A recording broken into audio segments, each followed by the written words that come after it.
Excellency Antonio Guterres, the Secretary General of the United Nations, on behalf of the joint sitting of both houses.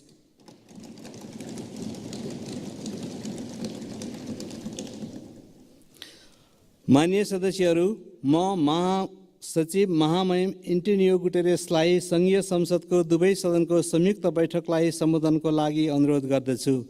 Honorable MPs, I would like to request His Excellency Antonio Guterres to address the joint sitting of the both houses of the Federal Parliament.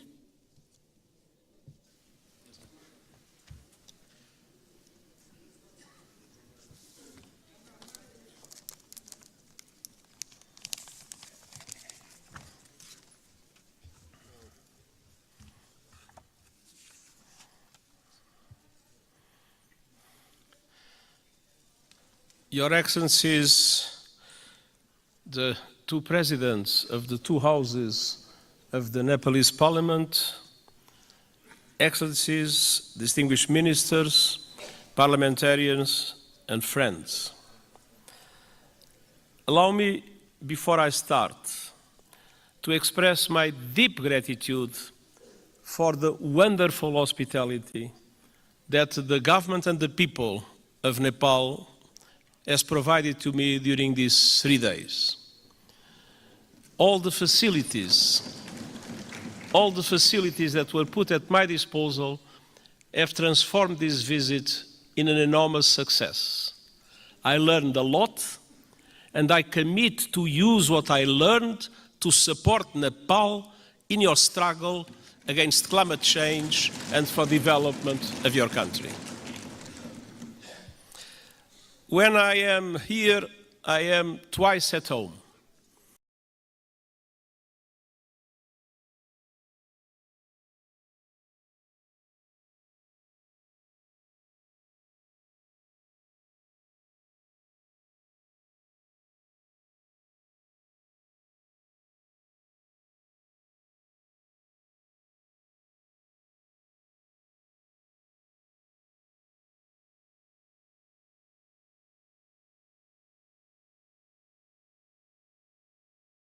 I have been astounded, and this trip has been no exception.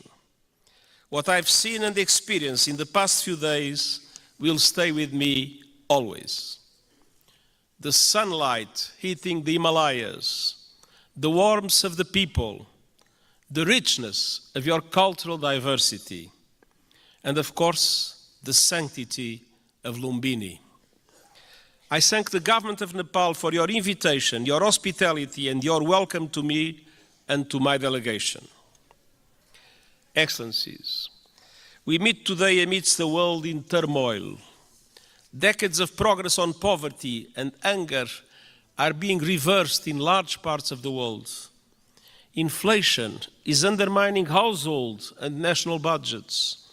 Families and countries alike face financial crises.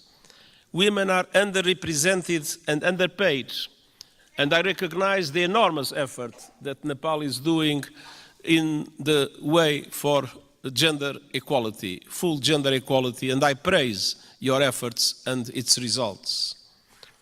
Violence and conflict abound. While the conflict in the Middle East is thousands of miles away, Nepalis were among the many victims of Hamas' brutal attacks in Israel. I send my sincere condolences to the families of the 10 Nepalese students who were killed and express my best wishes for the safe return of Mr. Bipin Joshi, who is missing. Distinguished parliamentarians, as geopolitical tensions rise, global divisions are becoming deeper and more dangerous, and smaller countries fear becoming collateral damage in competition between the great powers. And climate catastrophe is accelerating with a deadly force. In responding to this crisis, the world could learn much from Nepal. This country is a promoter of peace, a champion of multilateralism, and a staunch supporter of sustainable development and climate action. Nestled between two great powers, You have forged your own paths to safeguard your sovereignty and your independence. And your journey over the past 20 years has been wonderful to see. A new republic with a new constitution has the UN Charter at its heart. You were quick to embrace the Sustainable Development Goals and are making progress on many of them, independently of the difficult financial conditions that developing countries face in today's unfair world. Your country has successfully calmed the storms of conflict and moved from war to peace, a process the United Nations has been proud to support. Dear parliamentarian colleagues, Nepal does not stand still. Your dynamic story of progress continues today. Your graduation from least developed countries status is imminent, and the United Nations is committed to supporting a smooth transition. And you are preparing the final stages of our Nepalese-led peace process, healing the wounds of war through transitional justice. A process to bring peace to victims, families and communities haunted by questions and scared by injustice, and help put the past to rest. Transitional justice can play a vital role in securing lasting peace, but we all know it's not easy. By nature, it's a delicate and complex process. We know that transitional justice has the greatest chance of success when it is inclusive, comprehensive, and has victims at its heart. When it centers on truth, reparation, and justice, when women participate fully, and when all victims of human rights violations can find meaningful redress. And I welcome efforts here in Nepal to drive progress and find solutions in this regard. And I want to tell you are not alone. The United Nations, respecting the Nepalese leadership of this process, stands ready to support you with your victim-centered process and its implementation in line with international standards, your own Supreme Court's rulings. The United Nations and Nepal are old friends. Our cooperation runs deep. Nepal has long been a cherished member of the UN family and a powerful voice for developing countries, most recently as chair of the Least Developed Countries Group. And this relatively small country compared with the big powers has made an outsized contribution to international peace. Of all the countries on earth, Nepal is the second largest contributor of troops to United Nations missions, military and police. I'm sincerely grateful to the Nepali people for their dedication, their courage, and their service in peacekeeping. And I would like to take a moment and ask for one moment of silence to honor those Nepalese who have lost their lives serving under the blue flag.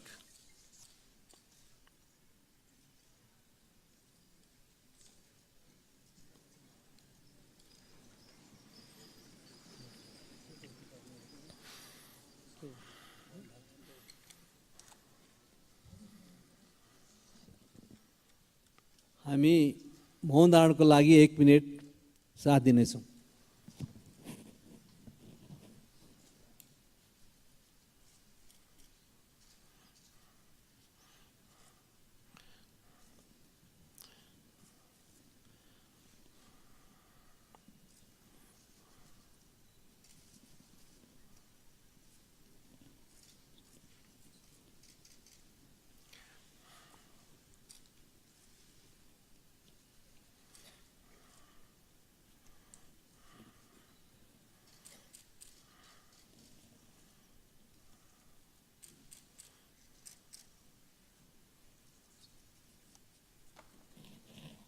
Thank you.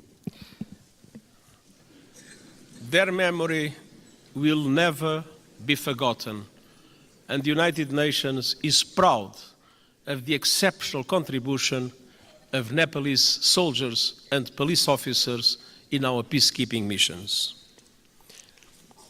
Dear parliamentarian colleagues, on climate action, Nepal is a frontrunner. You are on target to reach net zero emissions by 2045. Thanks to extraordinary reforestation efforts, trees now cover almost half of the country. And you are one of the pioneers of the Early Warning Systems for All initiative, which aims to protect every person on Earth by 2027. Yet global crises are hitting Nepal hard, as they are developing countries around the world. The lingering effects of COVID-19 pandemic, inflation, and above all the climate crisis are threatening hard-won development gains and squeezing the funds available for investment.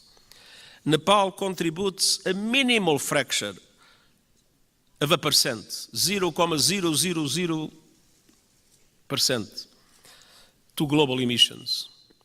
But monsoons, storms, landslides are growing in force and ferocity, sweeping away crops, livestock, and entire villages, decimating economies and ruining lives. In August, landslides caused by heavy rains caused devastation and killed scores of people. And glaciers are melting at record levels. I was a witness. Nepal has lost close to a third of its size in just over 30 years. The effect is devastating. Swollen lakes bursting, rivers and seas rising, cultures threatened, and mountainsides exposed, inflaming the risk of landslides, and avalanche. Threats will continue mounting.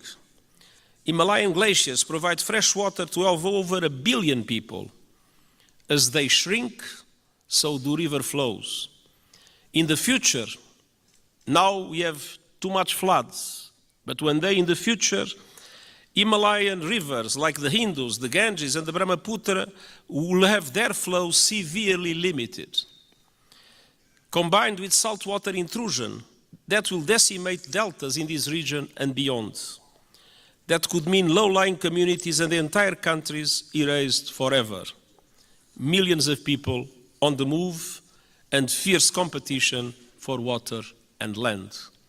Nepal is now one of the countries that is suffering the most, but other South Asian countries might become in the future terrible victims of the receding glaciers of Nepal. Dear parliamentarian colleagues, what is happening in this country as a result of climate change is an appalling injustice and a searing indictment of the fossil fuel age. I am deeply concerned by those communities in Nepal facing the brutal impacts of the climate crisis. The United Nations stands with them. The world must do the same. That was one of the reasons why I took profit of my visit to the Everest base camp to issue a video for the whole world showing the drama of receding glaciers and the impacts that will have in the future. Nepal and other developing countries need far greater international support to aid development, accelerate climate action, and weather the current global storms. I have proposed a Sustainable Development Goals stimulus that would release at least $500 billion a year in affordable long-term finance for sustainable development and climate action in developing countries like Nepal. Member States welcomed the proposal at the General Assembly last month and committed to advance it. I call on them to take action now to make these commitments a reality.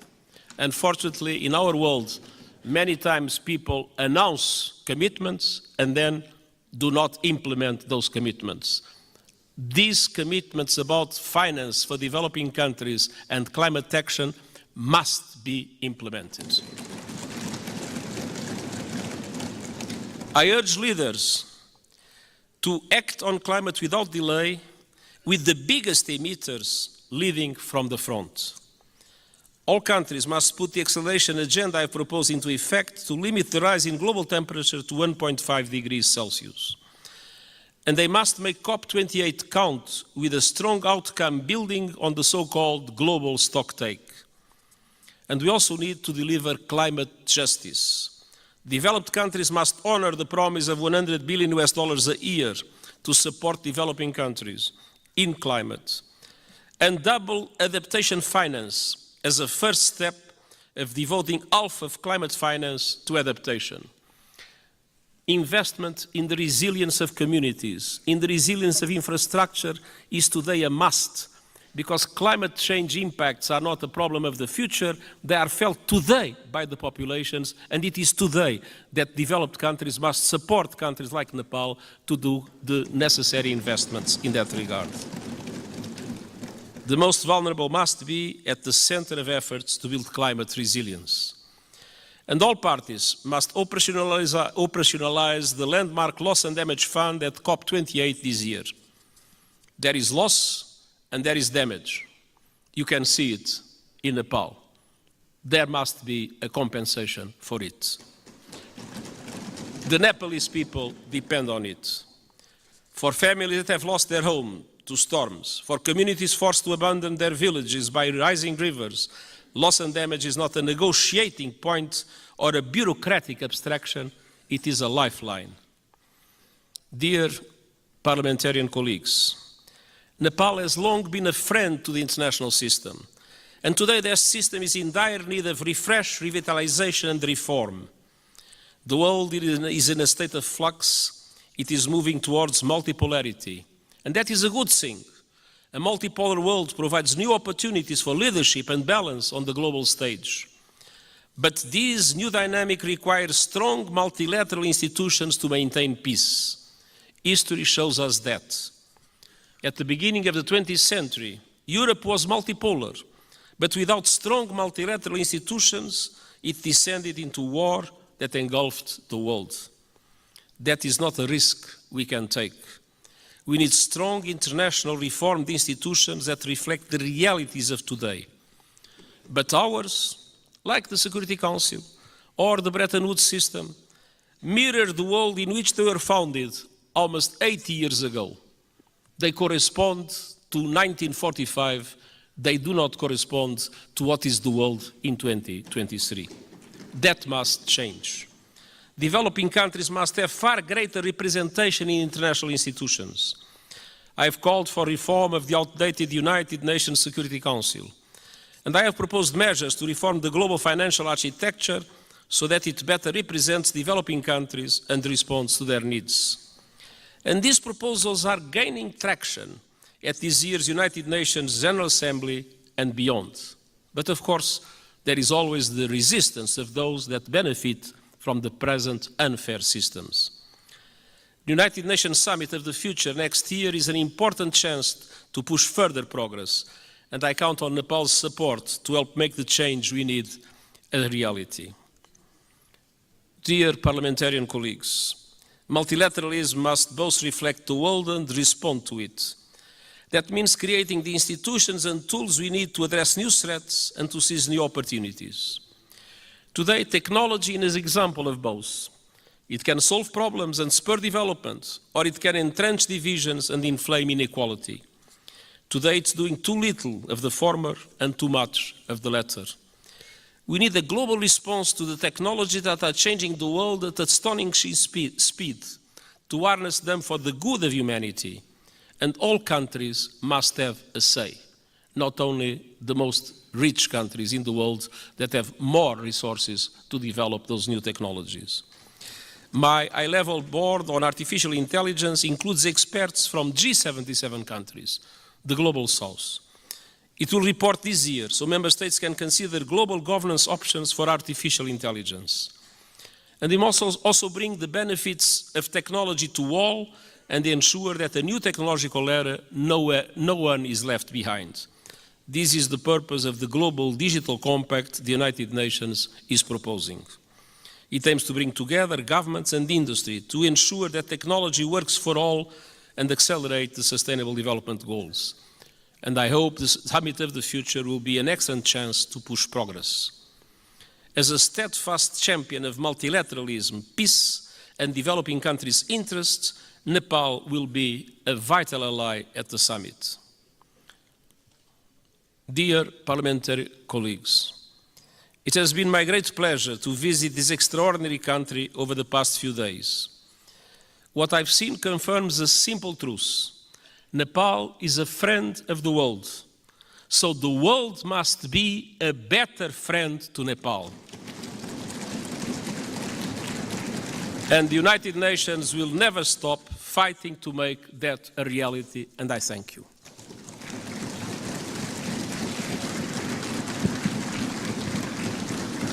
अब म महामहिम Antonio गुटेरेसलाई आसन ग्रहण गर्न आग्रह गर्दछु. Now I would like to request his excellency to be seated.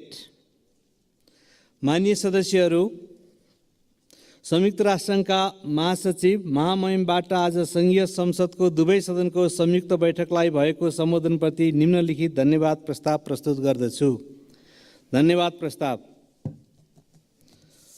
संयुक्त राष्ट्रसङ्घका महासचिव महामहिम एन्टोनियो गुटेरेसबाट नेपालको सङ्घीय संसदको दुवै सदनको संयुक्त बैठकलाई गर्नुभएको सम्बोधनको लागि संयुक्त सदनको यो बैठक महामहिमप्रति धन्यवाद ज्ञापन गर्दछ.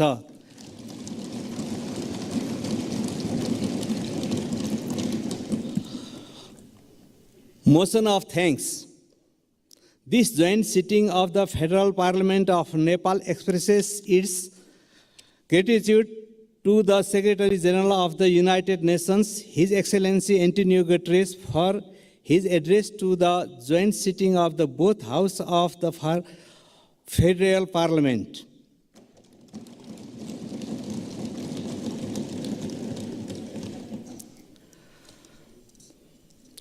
माननीय सदस्यहरू, उक्त धन्यवादको प्रस्तावलाई सहमति जनाइदिनु हुन म आग्रह गर्दछु.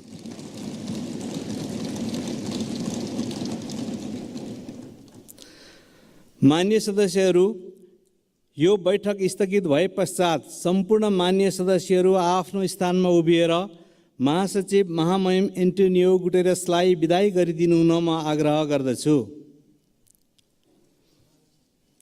माननीय सदस्यहरू, सङ्घीय संसदको दुवै सदनको संयुक्त बैठक यहीँ स्थगित हुन्छ.